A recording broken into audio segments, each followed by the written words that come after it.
This might surprise you, but as a leftist who lives in a red state, I'm 100% okay with strict voter ID, on the condition that the government provides everyone with a voter ID card.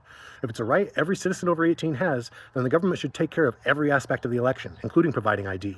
Poverty should not be a barrier to voting if it's a truly free country and democratic republic. And if your first instinct is to come back with some smug and snappy remark like, what do you think, people are too stupid to get ID? No. Literally no one thinks that. That is just a straw man wrapped up in a red herring, aka a position no one actually holds, meant to serve as a deflection to drag the conversation away from the topic at hand. There are a great many reasons why someone might not have easy access to ID. A lack of intellect, however, is definitely not one of them. The subject is election security.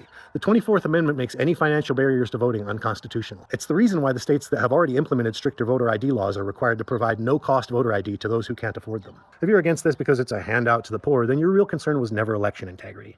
It was conspiring with the elites to disenfranchise the rights of those you consider less than. The jury is not out on this particular topic. The only significant voter fraud we've been able to find in the last several decades of looking was Donald Trump's attempt to rig the 2020 election with his slate of fake electors. Their term, not mine, and his perfect phone call to Georgia's Secretary of State, Brad Raffensperger, telling him to find 11,781 votes.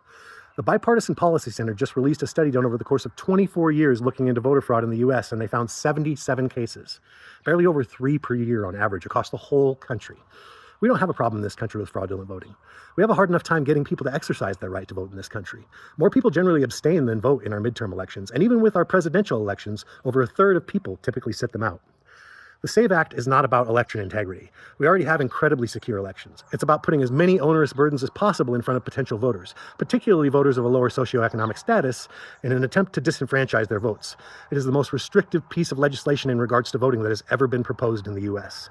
This comes on the heels of a couple decades of newly ramped up disenfranchisement tactics, such as gerrymandering and voter challenges that, while they've existed for quite a while, modern technology has refined them down to a science, where 90% of seats are effectively decided not by the constituents in the district, but by the drawer of the map, and so are considered safe seats for the party that holds them.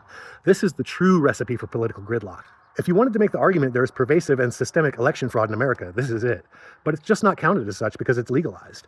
This is how you give people the illusion of choice while never actually conceding to any of their policy preferences. Of course, with the DOJ seizure of the Fulton County ballots, along with the purchase of Dominion by a well-known Trump supporter and the drafting of Trump's horrific executive order on the matter, attempting to push the major provisions of the SAVE Act on the country through presidential fiat, we have a whole new set of challenges to the integrity of our elections. After decades of conservatives gerrymandering their states to the high heavens, while many blue states make laws mandating independent, nonpartisan redistricting,